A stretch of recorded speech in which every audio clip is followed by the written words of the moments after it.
I didn't even think it was in the cards, and I honestly didn't even cross my mind until I started raising my hand and bidding for the trip.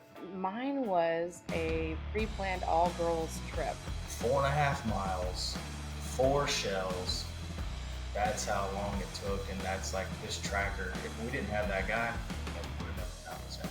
We saw a herd of them, and he had asked because Debbie kind of disabled too, and I didn't lose my breath this time. He took his time. We snuck up a little bit closer and closer, and then I realized how massive this thing was. Tejas Hunt Club Podcast is the podcast for you and you and you and you. What's up, guys? Welcome to episode 17 of the Tejas Hunt Club Podcast. I'm Brandon and today I'm going to be sitting down with Meagan and Jared, and we're going to be talking about Africa. So both of them went to Africa in 2019, almost kind of close to each other. Meagan went in June, Jared wound up going in July, but they kind of had two different trips and two different versions of what Africa could be. So, I mean, there's multiple things that you could do in Africa, and each of them you can kind of cater to what you want to do. But so if you've never been to Africa, if you've thought about going to Africa, just don't know how to maybe pull that trigger or kind of want to get some insight on it, this is going to be a great podcast for you to listen to. We go over their whole trip pretty much, what they hunted, where they went, and even some of the things they saw while traveling. So I hope you like this podcast. I really enjoyed sitting down with them and talking about it because I haven't been to Africa and it's very, very high on my list. Mostly for Cape Buffalo and, you know, some of the more dangerous stuff, but the Plains game still excites me too. So, like I said, this podcast is pretty cool, going over Africa and hunting over there with them. So thanks again for listening. If you haven't already, please subscribe to the YouTube channel, follow us on Instagram, leave a review on the podcast, wherever you're listening, Apple Podcasts or even Spotify. So appreciate y'all listening and hope you enjoy the episode. Welcome to episode 17 of the Tejas Hunt Club Podcast. I'm Brandon McDowell, and this week we're going to sit down and talk about Africa. So I haven't had the opportunity to go yet, but it's pretty high on my list. But Megan's been, and our buddy Jared's been also. So this podcast is, we're going to kind of tell their story, how they got to go to Africa, how their trip went, all that kind of stuff. So first off, I want to tell Jared, you know, went down to the Bailey Hill. It's the code name for where we went today. Oh, Bailey Hill? Yeah. Okay. I saw some good fawn crop in the video. Yeah, dude, we saw a little fawn run across the road, filled some feeders, and did a little twins. mowing. There's twins. Oh yeah, well, two of them. One of them didn't cross the road, but hopefully he'll find mom again. But it was pretty cool seeing them out there, though. So we were just going to water, but we did a little bit more than water. It was dang hot. Yes, it was. What are you dinging over there, man? Oh, that. Gotcha. So I want to know y'all's take on Africa before you went. Like, what was it high on y'all's list to go? Was it like not at even all in the cards? Not at all. And Jared probably has a totally different answer. I didn't even think it was in the cards, and I honestly didn't even cross my mind until I started raising my hand and bidding for the trip. So I thought it was way too fetched for me. Yeah. So Jared, how did you get to go on? How did you get your trip that you went on? So me and a neighbor of mine went to the local CCA banquet here and saw the live auction items, and I thought I was ready to kind of try to get a hunt. Let's go do something else except for whitetail and everything we have here. And so flipping through the book, they had a red stag hunt down in New Zealand. And I was like, wow, that's cool. Let's see if we can do it. So we get to the red stag hunt that was farther down the list. And as soon as they start bidding on this thing, it shoots up past anywhere close that I was going to even start bidding for it. So it's like, well, you know, X that out. Let's just chill. I won't spend any money. Jenna won't be mad at me, and it will be good. So the last hunt and thing on the auction item list was a 2-person, 4-animal trip to Africa. There was no airfare, just the animals were included. Um, and so we were sitting there, and nobody was bidding on it, and it was hanging out at like $700. And this is granted a 2-man trip, each get 4 animals. And I look at Kevin, and I'm like, dude, I don't know what this is about, but I can't let this go like that. And so we start raising our hand, and we get to, I think it was $1,700. And we win the bid, and they had an extra one. And so both parties that were bidding on it got the same thing for $1,700. And so if you think about it, you split $1,700, you both get 4 animals, and then you pay for airfare and taxidermy. So I went to Africa for around $5,000 my first trip. So. Yeah, which a lot of people don't. Like, I tell everybody, man, if you want to go to Africa, if you want to go travel and hunt, go to an auction. CCA, Yep. Rocky Mountain Elk Foundation, Texas Trophy Hunters, Dallas Safari Club, all of them. I mean, all these auctions. I mean, granted, there's a lot of people in these rooms, but most of these people in these rooms for like the smaller hunts, especially plains game and stuff, they've already been. They've done it 3 or 4 times. So there's a lot of opportunity to get in there and get cool hunts like that for relatively pretty cheap. And they go to a good cause usually. Yeah, and the money's going to good cause to support those Conservation, organizations and stuff. Yeah. So Megan's totally different. Totally different. Completely different. And yours, we went like a month apart, right? Didn't you go right after me, right before me? Yeah, you went before me. I went the next month. I went in July. I think you went in June. Yeah, June of 2019, and you went in July. Yeah, so we're like coming up kind of on like the little anniversary Right of before. it right now. Mm-hmm.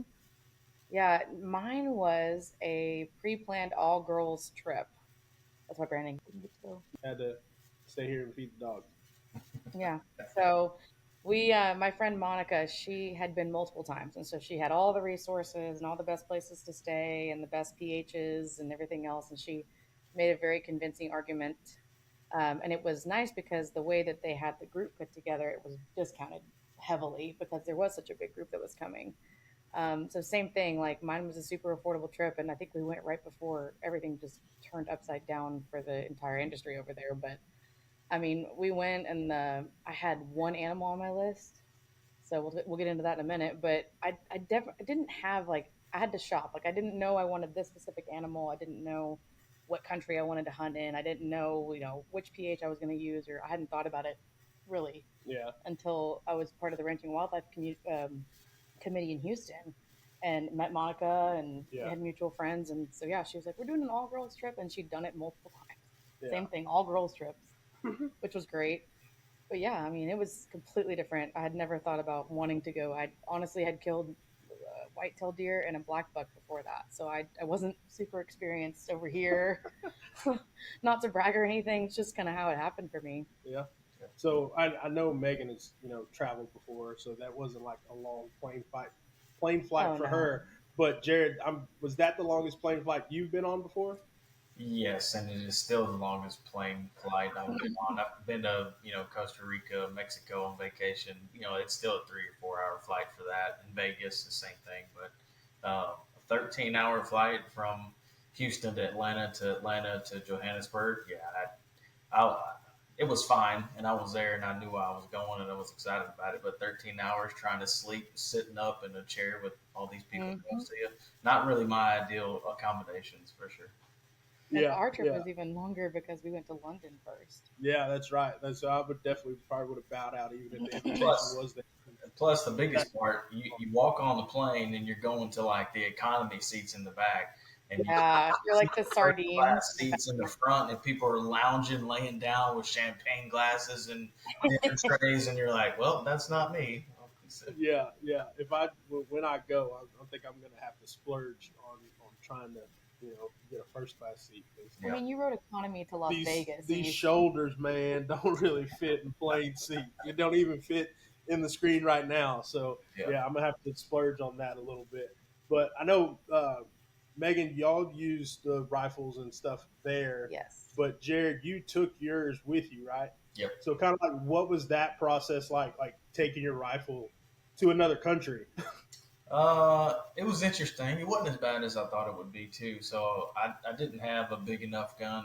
270 is what I hunt with here, just growing up and everything with whitetail. But it's like I need something with some more punch, and so I bought a Bergara 300 Win Mag when I knew we were going. Sighted it in, brand new. Got it dialed in pretty good, and it wasn't that bad. The biggest thing here was I had to go down to Houston to get like all the customs paperwork stuff done and signed off on, and you have to put that information in the gun case, lock it. When you go into the airport, which I will say that's the first time I took a gun in the airport too, and it was weird. Yeah. It's just trippy, even just the fact of firearm in general. I mean, yeah. So the American side was easy, right? You go in and they didn't even bat an eye. They're like, okay, cool, you got a rifle, let me have it. When you get to Africa, that was the shit show. Like, it took so long, and it was like these people did not even know what they were looking for in this paperwork. And our guy, like the people from the safari, like came and picked us up, and they were having to kind of talk to these guys and work it through there because they were lost for about 2 hours trying to get all our rifles and stuff through there. So that makes me wonder how many people actually do bring their own. I mean, I know like quite a few people have. I mean, it's trust in airlines with your stuff. Yeah. We don't even check our camera gear. Yeah, we hardly. Yeah, like we don't. Well, I haven't. Like, we haven't traveled that much, but I wouldn't do it just because like I'd rather have it on me and make sure that it's going to get to where I'm going. But I mean, a lot of people travel with their rifles and stuff. But it's, like I said, just trusting the airlines, and like you see how they throw bags and stuff on there.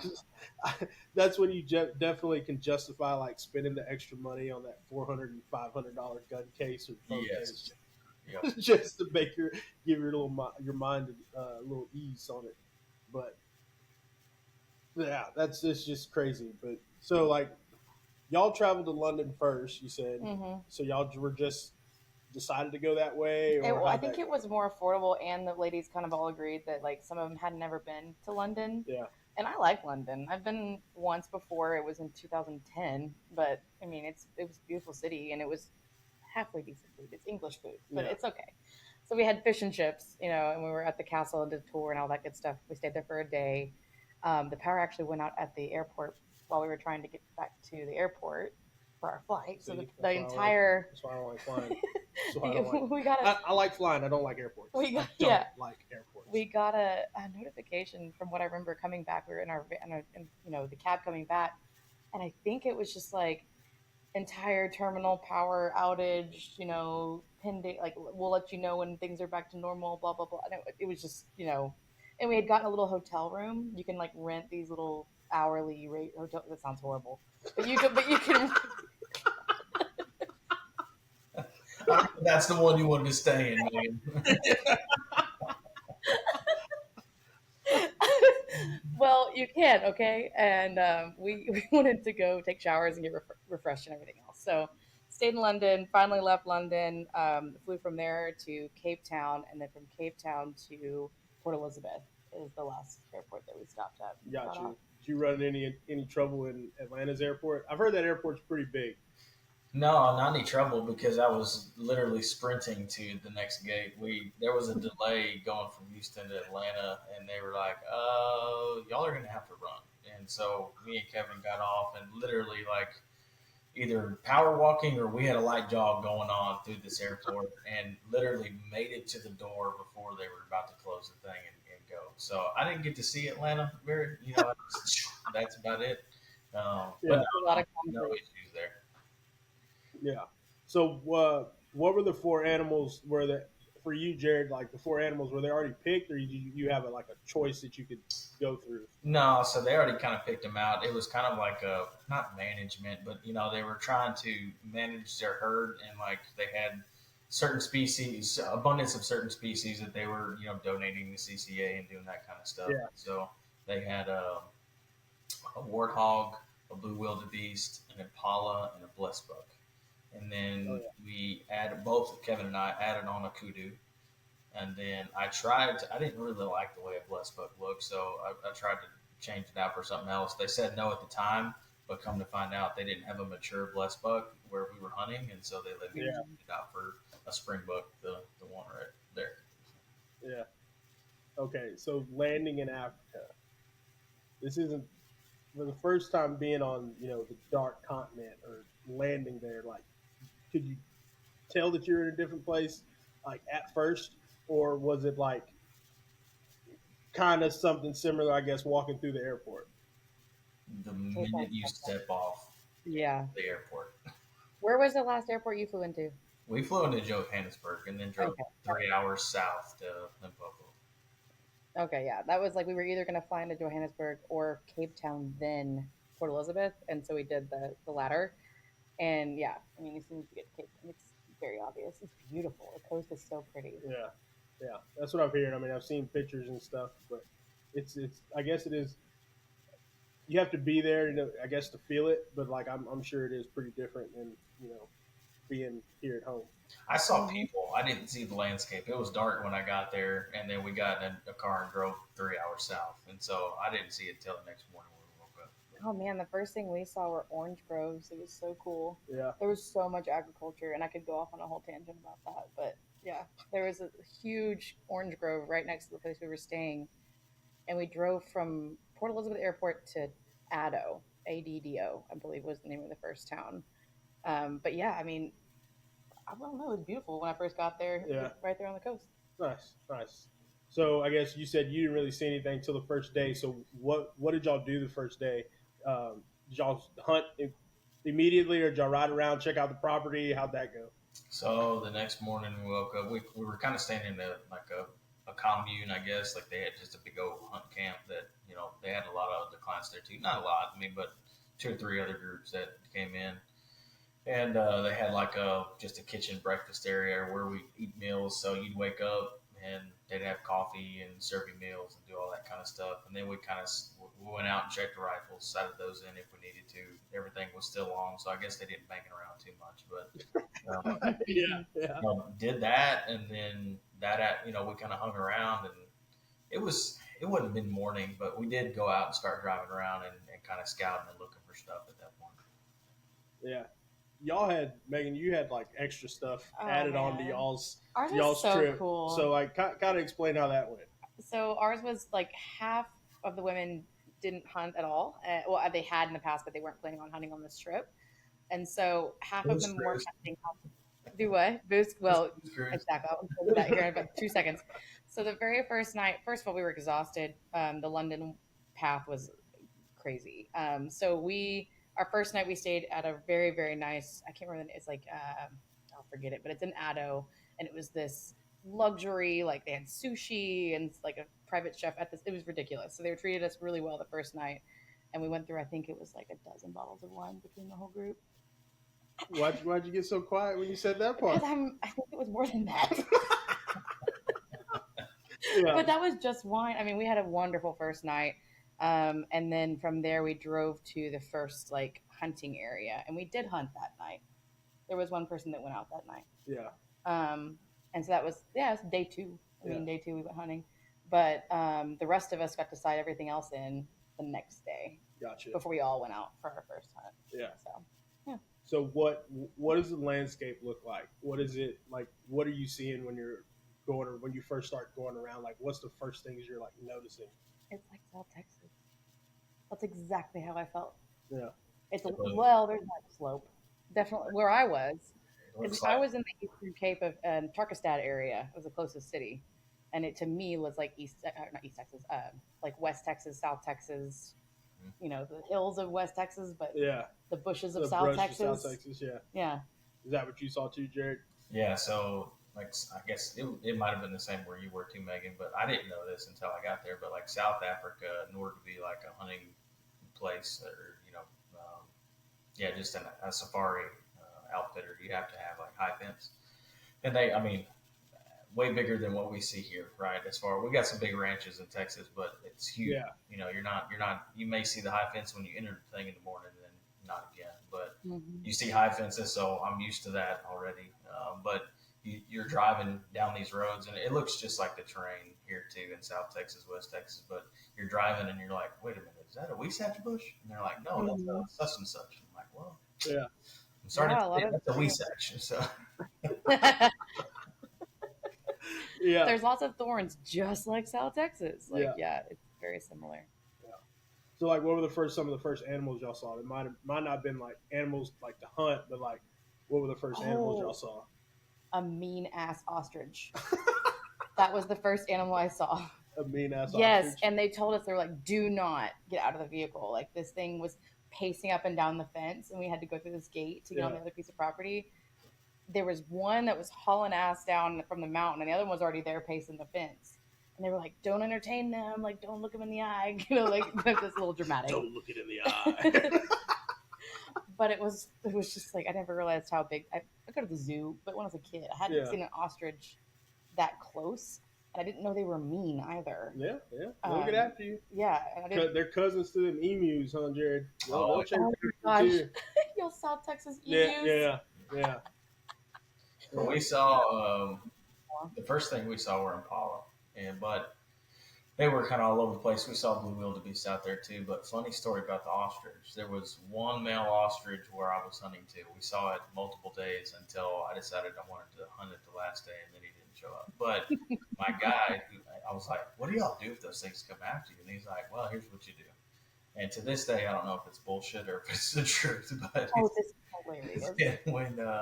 When the ostrich comes up to you, they're going to hiss at you. And he said, when they hiss at you, grab their neck and shove their neck down, and then they can't go anywhere. And then you find a tree, and you lead the thing all the way to a tree. And when you get close to it, you hit it on the back of the head real hard and climb as fast as you can. I'm like, I don't really know if I believe this, but I'm not going to test it. Like, they'll punch the shark in the face. No, shit. Let me tell you right now, if the ostrich comes at me and I'm in fear for my life, his life will no longer be amongst us. I'll tell you that right now. If they the $300, $400 ostrich, we'll just have to work with it. I don't know, but I'm not grabbing him by the head. No, sir. Those things are pretty big, man. I don't even know if I could barely reach his neck. It would probably that too low. That is the silliest story. I'm just picturing Jared trying to do this. Yeah, trying to grab an ostrich by the neck, put his head down. Lose an eye in the meantime. Yeah.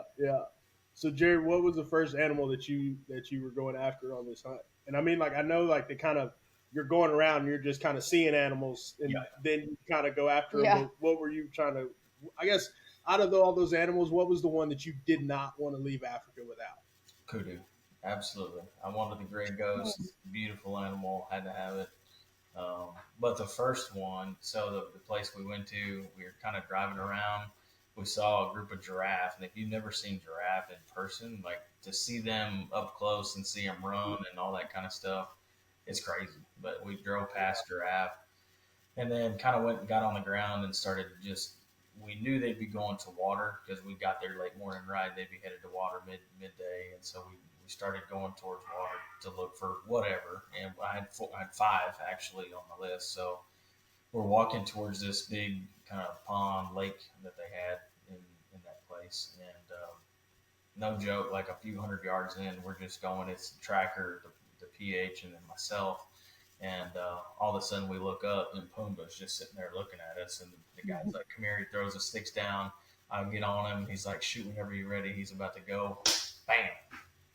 I got Pumbaa within the first hour or two that were there. So, dude, warthogs on my list too. I really want one of those. They're very cool. They're cool animals. Yeah. So, like, you said you're like with the trackers and stuff, and like I know both of y'all had experience working with them. They were so fun. What was it like being with those guys? Like, I mean, they got to be the real deal and stuff, being out there all the time. But like, how good can they hunt? What do you think, Megan? They could see. And the reason I say this is because when I was hunting, they convinced me to hunt a mountain reed buck. And they were like, it's one of those ones. They're small and they're on a mountainside, just like their name. And they'd be like, "Oh, did you see that one? Or do you see that? There's 3 on that hillside." And I'm just looking and I'm like, nothing's moving. Like, I don't know. And it would be like, "Oh, he's behind that boulder, but his face is exposed." And I'm like, it was absolutely amazing. And of course they're looking down at the ground and they're looking up in the trees and they're seeing what's scraping here and what's been laying there and what scat is this and everything else. I mean, it was really cool. And half the time they'd be asking about my camera gear or, whatever else we had carrying with us. And so you get to know them. I mean, you're riding in the back of the truck with them for days on end, basically. Sharing lunch with them, and I mean, it was fun. It was real fun. So it's very similar. I would say the warthog didn't go far. We found that one easy. The one that afternoon, I got 2 animals the first day. The impala came to some water. We were sitting in this blind next to the water, and shot that one. He kind of ran, and had to track him a little bit. And it was like it goes from like hard, just dry nothing that there's just kind of hoof prints everywhere, but then it goes to red sand too. And there was some red sand, and like blood ain't showing up. Even if it does, it's blending in and that whole deal. I do not know how this guy found this impala as easy as he did, because we went off in that direction, no track, no blood, no nothing, and he's able to figure it out and go find them pretty easy. Yeah. So, like, Meagan, what was a lot of people, I didn't know what a mountain reed buck was when you shot it. And I mean, I know we got pictures of it. We'll put it in the podcast too for you to see it. But like, kind of tell us like how that went down, like being able to like hunt in the mountains in Africa. That's one of those ranches. So that was one of the ranches. We were only there for a day, and it was. And I don't remember how many hectares, because it's like hectares to acres, and I'm probably saying hectares wrong. It's probably spelled completely different, but it was thousands and thousands and thousands of acres. Yeah. And we drove for 4.5 hours, and we saw some females up on the side. I was like, oh, what's that? And they told me what it was. And then there was apparently a trophy male, and this was 7 or 8 hours into we had left super early. Yeah. And we had, they had cattle out there randomly. I mean, there's just all kinds of cool stuff I have tons of photos and videos. If you guys know that, but we'll share them on the here as well. But it was like, Rudy's our guide. He was awesome. Yeah. He used to get really excited and be like, you. He would say that, and they'd be like, oh, what do you see? What do you see? What do you see? And he said, that's a trophy reed buck. And I'm like, the microscopic, and I was getting so frustrated because I had my rifle up and I'm looking through the scope, I'm scanning and I'm looking for movement. He's like, no, it's not moving. It's just, you have to find, there's this bush and there's a rock. And so I find the rock and I see the back line of that reed buck. And it was still so hard because the first shot ricocheted off the rock in front of it. And the second shot he hit, but then I'm not used to hunting on mountainsides. And so when I watched it, like, it tumbled a little bit, and I freaked me out. I was like, no. Like, it made me feel so bad. And so, I mean, it didn't go for very far, but, I mean, then you have your trackers who are just, like, already on their way over to go retrieve it. It was insane. And it was in the middle of, it's not a gorge. It wasn't, like, a huge river, but it was a water path through these two, and we were hunting from one side to the other, onto the other hillside. Mountain face. I mean, it was pretty steep. I don't know. I'm not used to talking about elevated things. I'm from freaking Texas, the flattest area on the Gulf Coast. But no, it was really cool. It's just so different because you're used to seeing forever, and like there, it's I don't know. It was so hard to find them on that hillside. Yeah. So like when like y'all were talking about like going through the brush and like doing all these different things and hunting this different way, was there any gear consideration that y'all took with y'all, or did y'all like buy for this trip? I mean, besides your rifle, of course. My photo backpack was, that's it. Yeah. My camera backpack. Yeah. So like pretty much the same clothes you wear here, you wore over there too. Yeah. So that was probably pre-gear, Jared.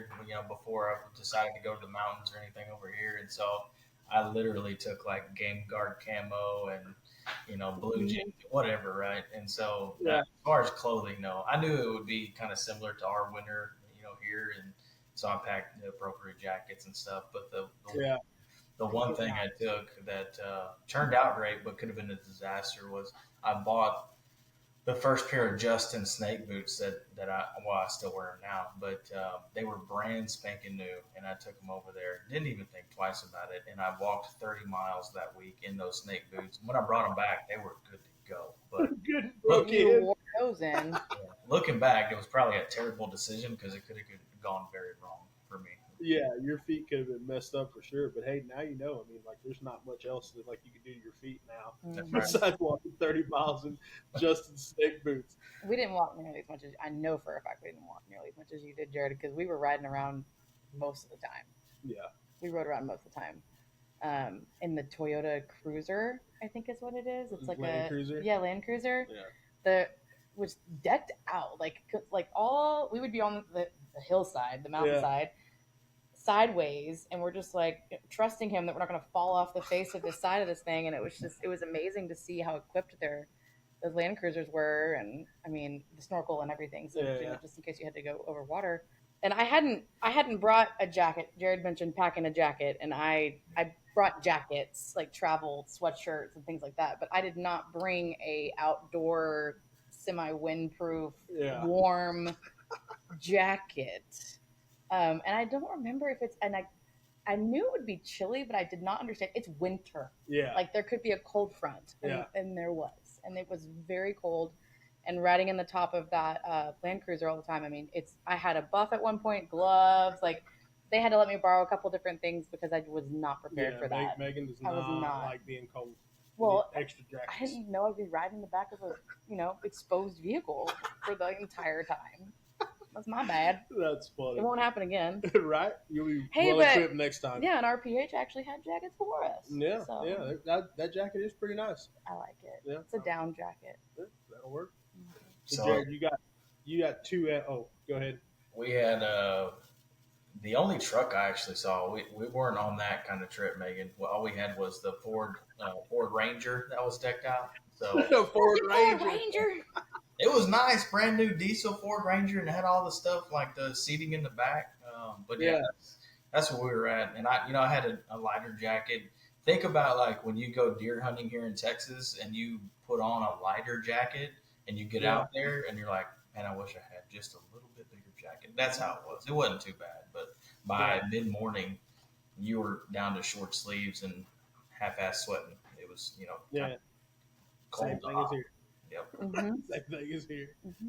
So Jared, what was the next animal you went after? You got 2 in one day, so you kind of chilled the next day, or are you still hitting it pretty hard? No, we hit it hard every single day. I'm trying to remember. I think the second day I didn't get anything. The third day, when it was cold, we saw some springbuck, that one over there, and got him pretty early. And then we kind of kept going, and about mid-morning, we saw a blue wildebeest bull, that was good enough to kind of shoot. And he was about 200 yards away. We were just driving down one of the dirt roads and saw him kind of under a tree. And it's kind of shooting, off the truck at a downward angle towards him 200 yards away or so, and shot him in the chest. He drops. This is a longer story. It's kind of about the tracker too, but he drops, gets up, and takes off. And so we stop the truck, give him a minute, and we're going in there to see if he's done or what's going on. And the tracker kind of looks around. We see some blood. We kind of start to follow the blood. And he said, well, he's going to be right up here. He's laying down. And I'm like, again, how do you know this stuff? Yeah. And sure enough, like we were walking slowly, but I guess we bump him and he gets up and takes off. And so we're, you're looking down. And at one point we lose blood. Like it's been long enough. He lost blood. You look down and there's just hoof prints everywhere. And you're like, how in the world, like you can tell like a wildebeest versus a kudu, all that kind of stuff. But there's so many, it's hard to keep track of which one is yours and all that kind of stuff. And so we hit another road and we look out. He's just standing in the middle of the road about 200 yards away. And so I put another one in him. And he takes off, doesn't even drop, just takes off again. Dude, this is a 300 Win Mag. I shot this dude in the chest. I punched him. Put one into his side, and he's going. And we don't have any blood at this point. And so this tracker is literally looking at grass that is laid over. And it's like, oh, he went this way. And I'm like, whatever, man. If you know where this thing is gone, sounds good. I'll follow you, and I'll shoot it as soon as I see it. I don't know what to tell you. Did y'all have any dogs with you? No dogs with us. We had a dog with us. You didn't. We had a bloodhound in front of us. We didn't need any real dogs. So we're going through the brush, and we knew there was a road coming up, right in front of us, kind of parallel. And he said, "We'll see his tracks there." Well, we get to that road, and we look off to the right, and it's kind of going up a hill, and you can see it for a mile or so down there. this dude is just trekking down this road. And so at that point, he's like, we got to catch up to him. Like we this is the play. We got to catch up to him. Let's go. And so we get off of the road, and my PH looks at me, and this is the best South African accent I have. But he goes, "Are you ready to run?" And I'm like, "I guess so, man." Like, and so like we just start jogging down this road through the brush, like trying to catch up to this blue wildebeest that's at least 3/4 of a mile down this thing. And we go, we had to at least go, I don't know, I don't even want to try to guess, but I'm huffing and puffing. Everybody's kind of, tired at this point. And we stop and we peek out, and he's not there anymore. And the guy, the tracker's like, oh, he'll be laying down off the road somewhere. Again, you must know what this animal's done before. Yeah. And so we're walking down this road. He's like, get ready. As soon as you see him, you're going to have to shoot him because he's going to get up and he'll be gone again. And so we're walking, and sure enough, he's just like laying maybe 20 feet off the road. And as soon as I see him, put one in his neck, this dude jumps up from that. And by the time, like, I shoot one in the neck as he's laying down. And right at that time, I just jack another shell in, and he pops up, and I shoot him again in the body cavity, like in the chest. And he goes 50 yards and just piles over. 4.5 miles, 4 shells. That's how long it took. And that's like this tracker. If we didn't have that guy, would have never found this animal. But come to find out, Keenan, the guys we knew from Louisiana, that's where I met him over there. And his brother shot one. Abram shot one 7 times. And they had, no, not 7 times. I think it was 3 or 4 times they shot him, but tracked him 7 miles. So I had no idea these animals were that tough, but apparently, I didn't either. I mean, you see them every now and then in National Geographic, when they're getting taken down by a pride of lions or something. Yeah. But I guess, if you really think about it and think about those fight scenes with those lions, they're putting up a pretty good fight. Oh, yeah. So they got to be a pretty tough animal, but still 4 shots and that far running, like that doesn't even make sense. That makes my Axis story not even in the same realm right now. So I missed an opportunity because I couldn't run. Remember the Gemsbuck? Oh yeah. We came up on a herd of Gemsbuck, and he was like, same. I don't even ask me. He was just like, "Come on," you know. And by the time we got to the top of the hill and we get the sticks down, and he's got me on a herd, and they're beautiful, and I'm just like, I can't catch my breath. I literally could not catch my breath to take a steady shot because it was. And that was maybe the second day he'd hunted with me. He goes, okay. He had to reassess the... I was like, by the way, I'm an asthmatic. You might want to know that. Yeah. You got to be... It helps to be in shape, for sure. And it always gives you a little extra because, them animals running and they stay in shape. That's how they stay alive. Mm-hmm. I'll tell you, that animal was probably the biggest surprise to me. I was like, okay, cool, blue wildebeest, woohoo. It's not a Cape buffalo or something like that. And I was all excited about the kudu, which kudu was cool. We'll talk about that in a second. But that experience and just see how tough that animal was and have to go that far and just running through the brush and all that kind of stuff. That was the most exciting hunt I had over there. Yeah, that's what you want to do in Africa. You want to go hunt. You want to go have to sweat a little bit, do a little work. Hunting in Africa has been... you come back ruined. Yeah. You come back never wanting to sit in a blind ever again. That's how you feel when you first get... Oh, that's how I felt. Yeah. You want to do the safari style, spot and stalk. Yep. Spot and stalk, get the sticks. Yeah. It's a lot of fun, for sure. So, I know you got your mountain reed buck, Meagan. That was near the end of the trip, yeah. Yeah, so, but before that, because you from what I remember, you were carrying your camera more than the rifle at this point. And then the animal that takes up a lot of space in our living room right now gave you an opportunity. And which animal was that? That was the sable. Yeah. Yeah. And he is very majestic. He is. We saw a herd of them, and he had asked because Debbie had a sable too, my friend Debbie. And she took her sable, and I just thought, oh my God, the way they stand. Everything there. every animal, I mean, it doesn't matter which one you're looking at, they're all going to stand as if they deserve to be on the ground that they're standing on. Like they, like especially with these sable, like they just always had this look about them that was so majestic. And they were like, well, there's another one that he has available.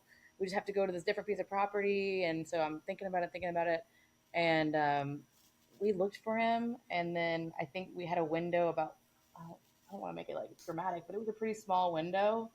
I had followed Rudy around, and I didn't lose my breath this time. He took his time. Yeah. We snuck up a little bit closer and closer, and then I realized how massive this thing was. And I'm just really glad that I didn't have my 270 and that I was using somebody else's gun at that point. Yeah. But yeah, he took 2 shots to get him down too, and it was really exhilarating. Like, especially putting your hands on him. Now, the one thing that was kind of weird, I have a video of this, is he didn't go, like, he was out of it, but he was kicking, and they're like a horse. I mean, they're enormous animals, and the trackers are sitting there trying to like hold his head down and keep him from kicking everybody else while we're standing around him. Whoa, dude.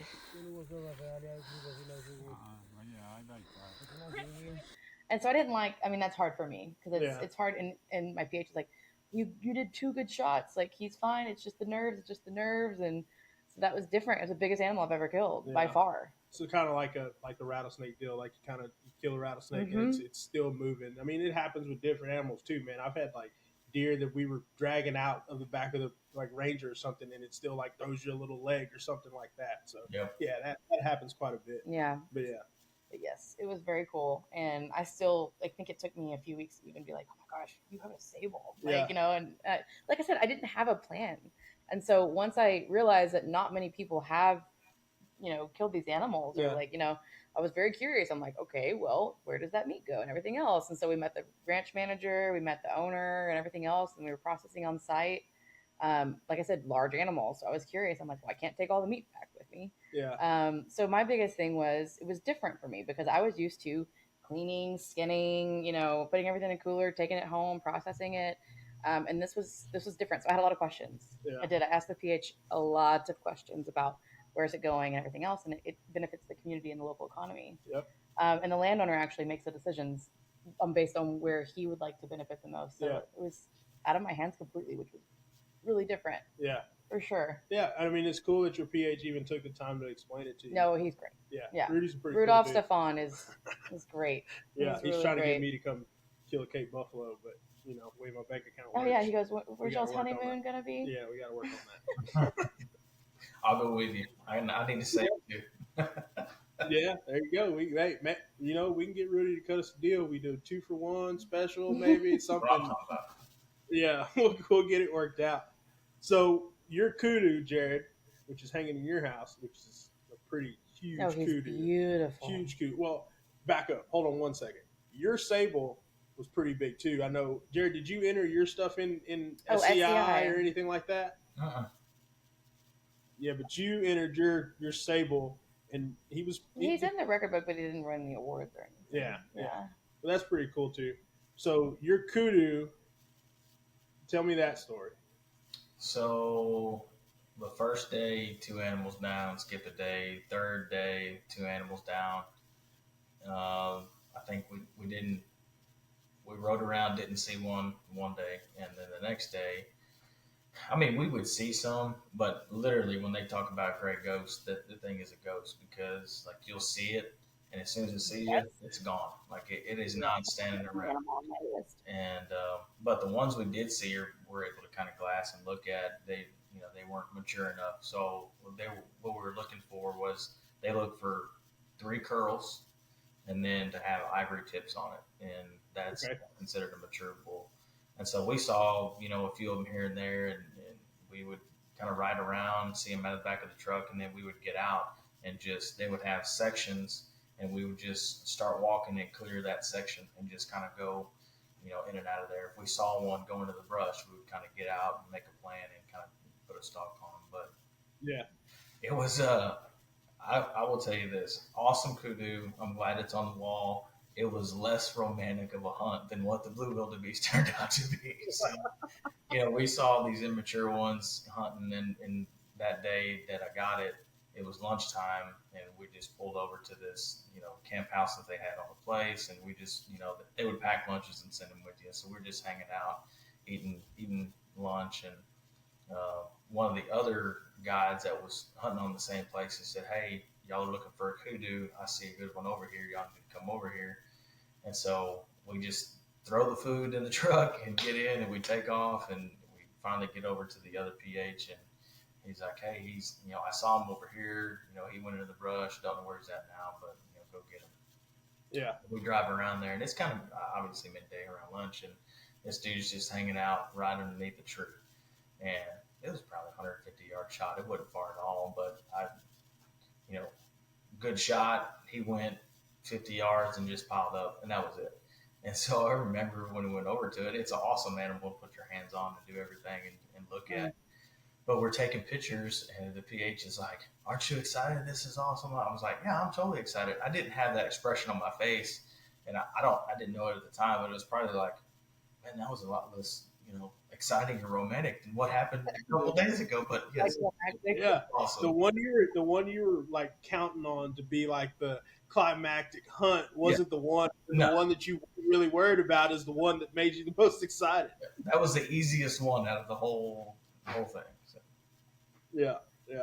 So like with y'all, since y'all been now, like what's changed? Like, is there animals that you didn't think about before that are now on the list? Like, I want to go with my bow. That's really what's changed. Yeah.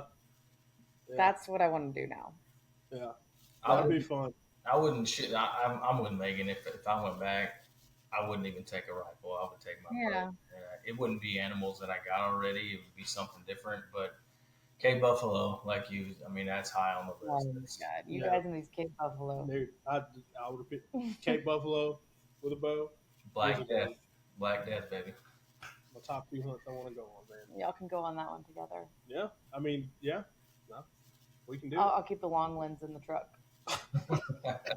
I'll still I need you right behind me, right over my shoulder to get that good shot. I've been chasing you down. Yeah. We'll make sure we get you be able to run that one, just in case. No, I mean, so y'all share the want or desire for like what's the big 5, right? Yeah. I'm good. Yeah. I'm good. A lot of people probably wouldn't hunt an elephant, but I would. No, I'm not saying it's a bad thing. I'm just not as like, Africa big 5. Like I'm not super like that's not on my goal. Now turkey slam here, yes, but like that's the only thing I can really compare it to is like a certain goal to meet, right? Makes sense. So I'm not good. Yeah. So you're more like plains game stuff. The adrenaline, yeah. Yeah. I think I'm good with plains game. the less dangerous ones? Maybe I've heard they're dangerous too, but they said it's such a unique way of hunting those. I don't know. I might be 5 years down the road, be like, what the hell was I thinking? Yeah, it always changes. You think one way for a little bit, and then opportunities come, and you learn new things. And there's just so much I have left here. I think maybe once I get a few more animals under my belt from the continental U.S. and broaden my horizons a little bit more. Yeah, I want to travel there. Yeah, definitely. I'd probably spend more time there. I don't know about you, Jared. It was a pretty long trip, but I still feel like I could have just the beginning and end, like the 4 days on the front and the back were longer than like the travel days were longer. Yeah. It was good. So, it was good for me. I wish I was there longer.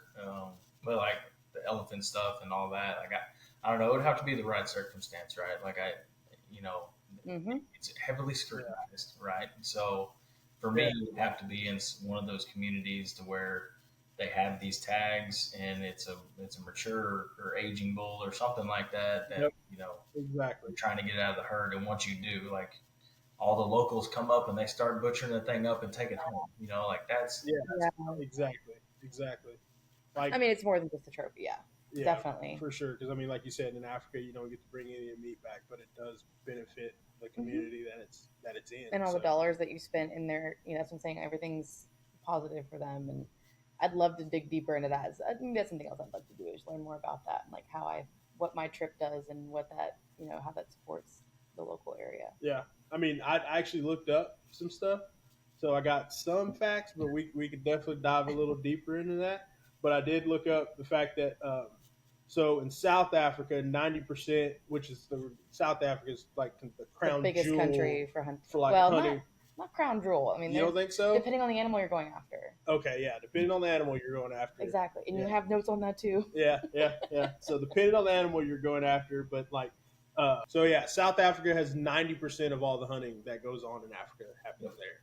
So it's like probably the busiest one. And then like we were referring to the big five earlier. If you don't know, big five is hippo, crocodile, a lion, a leopard, and a Cape buffalo. So those are the big five animals, and I want to hunt every single one of them. So there's a couple different countries you can hunt in Africa, because when people say Africa, it's a continent.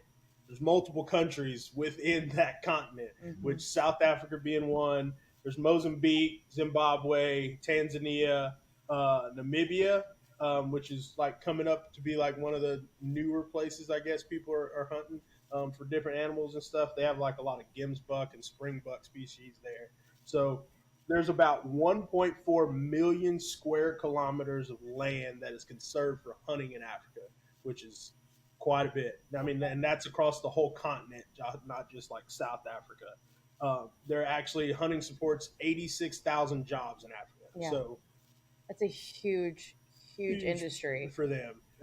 Because I mean, they're in a third world country, so they don't really have many options for. Well, it brings jobs. funding for. I mean, that's the thing. These are not cheap hunts. That's what Jared and I were talking about. Like the opportunities we've had have been on different circumstances than you going out and trying to buy a trip out there. You know, so I don't want to say every dollar, but I mean, you've seen a lot of the economy. You see how many jobs it's given, how much food it's given the area. It's fantastic. Yeah, and I mean, not just that economy, but just for the people, but also for the animals. Because I mean, the people that are doing the anti-poaching stuff are the hunters, are the PHs, are the trackers, and everybody like those people, the tribes and stuff that are there. They're the ones that get hired to run anti-poaching, and once they're given a reason to join that effort, it's less people that are poaching essentially also.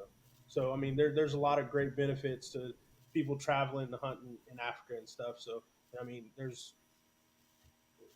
So talk about anti-poaching. Here's a quick story that happened to us over there. You have like on some of those places, these guys are on foot, man. And I don't think people realize that. Like, literally, they look like someone in the army, and they're camoed out and everything, have ARs or something, and like they just walk into the bush. Like that's what these guys are doing.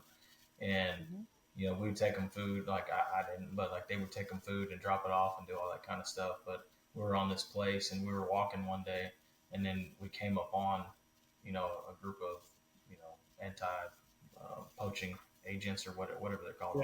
But they asked us to lift our shoes up, and they looked at the bottom of our shoes, and they were like, "Oh, y'all were over here yesterday, tracking this or that or whatever." And I'm just like, again, I'm like, how do you know this stuff? Like, crazy.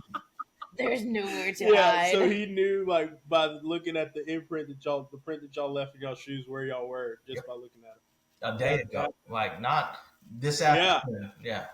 So. Yeah. Well, I mean, I guess if you think about it, there's probably not many human footprints besides their own hunters, and then people that ain't supposed to be there. Yeah, but they know who's supposed to be there. They knew. They're like, okay, this is the American's foot. Yeah. You know. We had one guy, and I think the only experience I had with an anti-poaching just organization was the last place we stayed, because we were staying in like family homes for a while. Yeah. But at the game reserve we stayed at, for the very end, where we were like all pampered and photography and everything else. If we walked up, and it's like G.I. Joe met us, basically at camp. He was, like you said, just completely decked out, and we were like, well, we feel very safe, you know. But but at the same time, I was like, this is intense, you know. Like I didn't realize it's such a big. And I mean, you see the stories about people who have been caught because they were eaten by lions when they are trying to, you know, poach a piece of property. They don't know what's in that segment, and they jump in, and then that's bad news. But I mean, it's sad, because a lot of it it's illegal, and it's horrible, and it's hurting the animal populations. But at the same time, it's like these people are desperate. So it's a big problem. It's a very big problem. Yeah, because I mean, those as much as we don't like poachers, we don't like what they're doing, but in that instance in Africa, all they're doing is trying to get those guys that are doing the actual poaching, not the people that are sending them there. Yeah. All they're trying to do is feed their family, and that's Mm-hmm. the opportunity that they have to feed their family is to go out and poach these animals.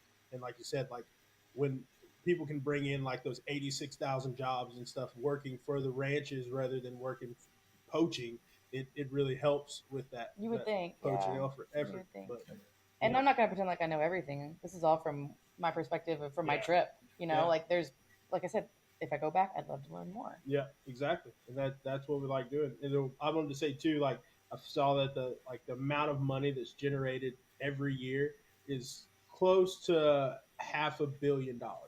So around $426 million every year is generated from hunters going to Africa. That's from here. That's from Europe. That's from Asia. Anybody from Australia, New Zealand, but by far, of course, America. We send the most hunters over there, and I think that number's around like 20,000 plus a year. Wow. Yeah. You could definitely tell on the airplane. Like I forgot to tell you this on the way there, when we got on the plane in Atlanta, headed to Johannesburg. Um, you get back to the coach seats or whatever, and you look around. You can pick out a hunting guy. Who's going? Yeah, He's not wearing camo, but you can tell. But, Yeah. You look around, and you're like, all these dudes going to Africa. Like there's more of us on this plane than anybody else. Dude, Yeah, it's kind of like going to Vegas during the NFL. it's the summertime. It is because everybody here, it's like you're either fishing or you're going to Africa. I mean, Yeah. it's like the two major things, Mm-hmm. or axis hunting here. Yeah, that's you. That's you. Megan, I got a question for you. What was the most surprising or strangest thing you ate over there? My memory really sucks. Let me try to think. Besides wine. The wine was fantastic. I didn't know South Africa had such great wine. It really does. Y'all need to try it. What did I eat that was weird? I know I had something with a bug in it, but I can't remember if it was like a shot or if it was like a food. I don't think it. I think it was just in like a shot. What did we have? Nothing was really that weird. I mean, we were kind of spoiled, Jared. Like, why did you eat something really weird? We had, we ate like kudu steaks and like blue wildebeest is almost like their hamburger. Oh, we had some very interesting protein. Like, yeah. The most surprising thing, they didn't actually tell us this until everybody ate it, but Oh, great. Of course. Yeah. zebra was surprisingly good. Like it wasn't a spice, but it was a different kind of flavor. I've heard that multiple And times. like I would eat it. It was delicious. Honestly, it was as good or maybe a little better than a kudu steak was. Then kudu steak. Yeah, I've heard that from multiple people saying that zebra tastes pretty freaking good. Yeah. I don't think besides like some of the sides being cold when I thought they were going to be like hot, like I don't know. You had to remember half this group doesn't hunt or like didn't have any interest in Yeah, so they kind of had to, weird things. Yeah. Like so we had very good food, Yeah. but it wasn't. I don't think it was anything really like they would have if they'd have done that to us. I think we would have had a problem. Honestly, like I think at least one person would have been like, "You did what?" Like I don't think That's that would have funny. worked for us. So like one thing too is like getting animals back. What Oh, what my was God. that process like? Because a lot of people say it's not worth the effort because of this, but I think if you set it up right and you kind of like go into it, or at least have somebody kind of walk you through it that's done it before, I think it could be a pretty simple process. Yep. So I would say like I chose to have the taxidermy done over there, and the safari outfitter he did the taxidermy. He did the meat deal like Megan's talking about. Like he did a lot of things associated with that piece, hunting piece, and it was cheaper to get them done over there. And so since I had so many, I decided to do that, and I'm happy with the work. There's a couple things that you kind of pick out once they get here. It's not B&B taxidermy and Cairo, but it's good. It's good work. But COVID hit, and so it shut down. Like it was going to take at least a year or so for it to happen anyway. And, so you have to have this broker over here that sets up the customs paperwork, the transportation. You can choose to ship it over in a freight container, which takes longer, but it's cheaper. But by the time, like a plane flight seems cheaper, and that's the route I was going to go. But after talking to the person over here, the customs person that did all the paperwork, he's like, look, it's going to sit in a warehouse in Africa for a minute, and you're going to have a charge for that. Then it's going to get on the boat, and you know that charge. But by the time it gets over here, it may get stuck in customs to sit in a warehouse and gain some, charges there. He said you're better off just shipping it on the plane and getting it over here and being done with it. And that's what I did. But dude, it still took way over a year, and I had to stay on it. Like, hey, what's going on now? What's this? Do I need to pay this? And just boom, boom, boom. But I have the guy's information. He's down around Houston, but very professional. Been doing it for like 30 years, and so kind of knows how to work the system and do it. But COVID definitely threw a wrench in it for sure. Yeah, I think we decided that it was just a split hair between your trip and my trip and your trip, where like mine barely made it back. But I also had them. I only had them preserved. Like I got the hides tanned and everything cleaned and broken down in South Africa, but then we had it built here at B&B with Frank Baird. Yeah. So they built it out. So mine was completely opposite of yours. You had yours completely done, then shipped. Mine were mine were here before that issue started. Yeah. But it's still, I mean, I was very thankful again for my friends because a lot of it was, here's who you're going to use. It was Splitting Image taxidermy in South Africa, and they're amazing, amazing. Then we got it here. We picked him up in December or something of the next year. It was still a long time, but it's taxidermy. Yeah. So it was a little bit easier for me because they could call me and I'm right down the road in Houston. I liked it that way. Not that I wouldn't trust Splitting Image. I mean, I went and toured their shop. I saw all their work. They had, oh my gosh, that was one of the coolest parts of the trip. Like we were getting ready to leave. We were halfway to the airport. We dropped everything off and like talked to them and did all our paperwork and everything. And it was, you name it. It was a huge warehouse, and just they're working on stuff. There's buffalo. There's like 16 different styles of sable I could choose from. Just from looking in their showroom of like, not even the showroom, just the warehouse. Like you could walk through the entire thing. And so I had to decide, which way do I want him to face? And of course, it's so funny now because like Brandon said, he's got his horns that are like half an inch from the ceiling and his eyes are right here. But it's, we'll get in a bigger house one day. But it was really cool. It was a great experience. But yeah, there's a lot of work that goes into like having the brokerage here. They ask you like 6 or 7 times if they don't have your passport. There's something about the actual PH had to sign off on the animal harvest, and like there's a ton of stuff they have to account for, which is great. I'm glad that they have those regulations. Yeah, but at least y'all had like good people to kind of walk y'all through it. Yeah, get y'all through the process. I would say I'll point you in their direction if you have any questions, because I probably won't help you very much. I'd like to know more about the process. Yeah. So like here, when you hunt, like it's either on a weekend you're free, or you schedule a hunt trip. Like we went to Idaho for a week. You have those, right? But you're still in America. I will say it's pretty cool. Like you go that far out of the country, and I was calling Jenna at almost midnight, and it's 12-hour difference, right? So she's waking up, going to work, and I'm going to bed, and vice versa. Yeah. But hunting all day like that, and like walking 6 or 7 miles a day, that part's awesome. Then you get back to camp and you have a big roaring fire waiting on you with a cold beer that's not, anything we have over here, but it's good anyway after a day like that. And it's a good time. If you get a chance, I would definitely recommend doing it. I'll do it one day. If not sooner, then whenever River turns 18 and graduates, schedule it. Yeah, the hospitality is, it's unmet. Honestly, I have never had as good hospitality as I did on that trip. Yeah. And like I know why, just because she'd been and she was not going to let us go and have any other experience. Yeah. But Monica described it to me, and it always sounded like, oh, that'd be cool. It's a trip I will go on again. Definitely. Absolutely. Yeah. Well, I'm glad we got to talk about Africa. I guess if we have anybody listening that has any questions, maybe you can ask Jared, not Meagan. No. Or ask Meagan, but she'll point you in the right direction. Better. Yeah. I'll get better, I promise. Point you in the right direction if somebody can answer them.